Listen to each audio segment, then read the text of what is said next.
Bismillahirrahmanirrahim. In the last video we have learned that how we can develop the Routh table to determine the stability of a system. Now in this video we will discuss two special cases.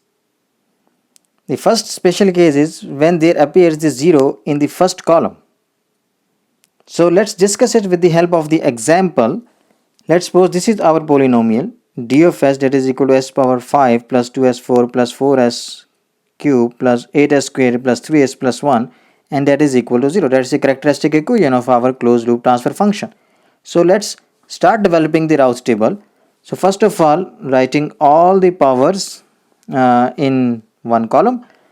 Okay, then writing the first row by looking at the coefficients of error, s power 5, so 1, 4 and 3, and then for s power 4 the coefficients will be like that, 2, 8 and 1. Okay, now this is obtained by multiplying these two terms, 2 into 4 minus 8 into 1, so that is 0, divided by the pivot value 2, so that is 0.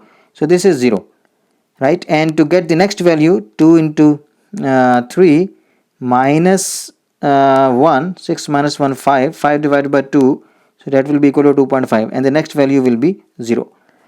Okay, now for the evaluation of the next row, this is the pivot value.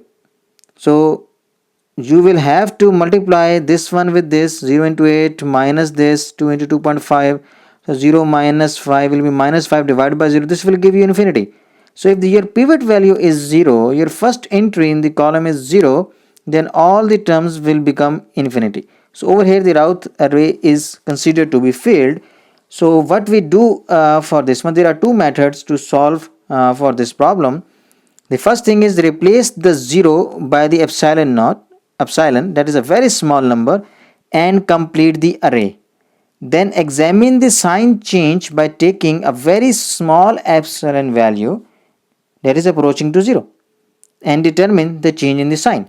Okay, so we are stuck in this row of the Routh table. So what we are going to do, that we are going to now replace this 0 with the epsilon over here, and then we are going to move onward. So here you can see this table written again, s power 5 row, s power 4 row. In the s power 3 row I have replaced this 0 with the epsilon, right? And now I am going to develop the Routh table onward. So next will be 8e minus 5 divided by epsilon. Over here the next entry will be epsilon minus 0 divided by epsilon, so that will be equal to 1, right? So this is this row of the Routh table, s square row. Then to get next term, this is our pivot value, right, that you can see over here, and the this value will be obtained by multiplying this one with this minus this one, so that you can observe 2.5 into 8 epsilon minus 5 over 5 minus e, this one. Okay, so the other interest will be 0 because 0 is over here. And then the last one is obtained by multiplying this one with this minus the product of this, so this is 0, so you are left with only this one divided by the pivot value. This is the pivot value itself, so it is 1, so 1 0 0. Okay, so now let's assume that we have solved this Routh, we have developed this Routh table by taking the 0 entry over here equivalent to a very small positive number. Okay, now we are going to look at that what this number will be if the epsilon is approaching to 0, a very small number. So we are going to apply the limit on this, that if the epsilon approaches to 0, what this term will be. So this term will be equal to here epsilon will be cancelled out, so 8 minus 5 by epsilon, epsilon is approaching to 0, so this is 8 minus infinity, so this is equal to minus infinity, right? And the this term, if the epsilon is approaching to 0, if you apply that limit over this term and you simplify this limit, you will be getting equal to 2.5. Okay, so this is equal to 2.5 if you consider that epsilon is a very small positive number, and this will be equal to minus infinity. So now if you look at the sign change, if I write this table again with these limits value, so I can write it like that. I assumed over here epsilon and from there I got minus infinity, and then I got 2.5. So basically we are going to look for the sign changes. So this is positive, this is negative, and this is positive. So how many sign changes? Two sign changes, one sign change over here and the second sign change over here. It means there are two poles in the right half plane and your system is unstable. So if there appears the 0 in the first column of your Routh table, so you first method to solve that problem is that you replace that 0 with the epsilon, and by considering the epsilon to be a very small number, you continue onward and then you apply the limit to look at the values and you check the sign changes in the first column. Okay, now the second method. In the second method, what we do, we replace this s with let's suppose 1 by z, and we then develop the Routh table. So the polynomial that we were discussing over here, in this I have taken this polynomial and I have written it over here. This is our polynomial. So now I am going to replace the s with 1 by z. So if I replace s with 1 by z, I can write it like this: s power 5 will be equal to 1 by z5, this will be 1 by z4, this will be 1 by z3, and so on. And then if I multiply this one with z5, all the terms with z5, I can write it like that z5, because this will be multiplied with z power 5 as well. So z5 plus 3 into z4 plus 8z3 plus 4z square plus 2z plus 1 equal to 0. So we get this polynomial equation. We get this polynomial. So now we are going to develop the Routh table for this polynomial considering the power of z power 5, 4, 3, 2, 1 and 0. So taking the entries from here, z power 5 starting from here, and then skipping this term, this one, skipping this term and taking this one. So this is the first row of your Routh table, right? And then for z power 4 starting from here, first entry, skipping one term, this is the second entry, 4z square and then 1. So we have obtained first two rows, and then using the same principle that we have earlier defined at how we can get the next entry, 3 into 8 minus 4 divided by 3, you will get 6.67, and the next entry 3 into 2 minus 1 divided by 3, you will get this entry, and the next are 0, so this is 0. Okay, then to get this entry you will have to use these two rows. So 6 this term into this, 4 minus this term into this divided by this pivot value, you will get this value. Okay, and to get this value, this multiplied with 1 and minus 0 divided by 6.67, you will get equal to 1. Okay, so to get this entry now, this multiplied with this minus this multiplied with this divided by the pivot value, so you will get this value and so on. So complete this Routh table. Now observe the sign changes. This is positive over here, this term is negative, right, and this term is positive again. So there are two sign changes, one time over here and one time over here. So two sign changes, two poles in the right half plane, so it is an unstable system. And that we also observed with this method when we replace this 0 with this small epsilon value. So you can use either method. You can replace 0 with the small epsilon, that's a very small positive number, and you can continue developing the Routh table, and then you can apply the limit over the epsilon to observe the sign change, or you can replace this s with 1 by z, and then you can write down the polynomial, new polynomial, and then you can develop the Routh table and you can determine the sign changes in the first column of your Routh table.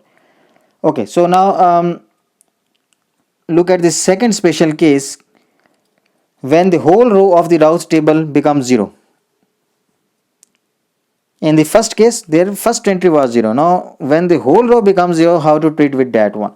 So let's consider this polynomial, this one, and let's write down the Routh table for that one. So s power 5, 1, 2, 4, and over here 2, 4 and 8. Now if I apply 2 into 2, 4 minus 4 divided by 2, that is 0, then 8 minus 8 divided by 2, that is going to be 0, and the next entry is also 0. So the complete row is 0. Right, so again we say that the Routh array has failed. So what is the solution for this one? So the solution for this one, we define the auxiliary equation a of s, and then we take the derivative of a of s with respect to s, and we use that derivative terms over here to continue with the Routh table. Okay, so how to define the auxiliary equation? So auxiliary equation is defined with the help of the row that is just above the 0 row, and that is our s power 4. So I can write it 2s power 4, right, and the next one will be with s square and this one will be with s0. So here you can see we have defined the polynomial taking 2s power 4 plus 4 into s square plus 8 into s power 0 or 1.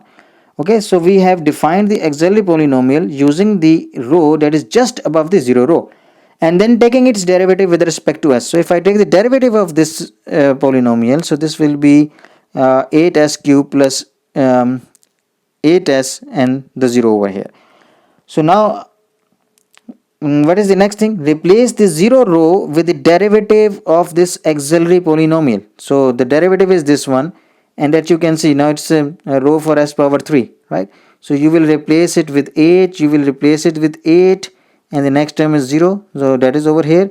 So 8, 8 and 0, and then you will continue onward. So here you can see these were the first two rows, and then we were getting the zeros, and instead of using those zeros we are going to use now these coefficients 8, 8 and 0, and then we are moving onward.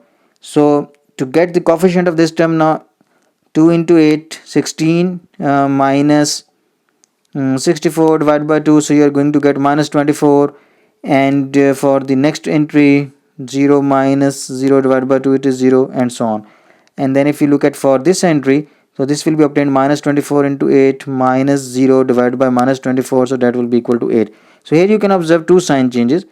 It was positive over here and it is negative over here. So there is one sign change over here, and then from negative to positive second sign change over here. So there are two sign changes. It means two poles are there in the right half plane. So our system is unstable because we have the poles in the right half plane.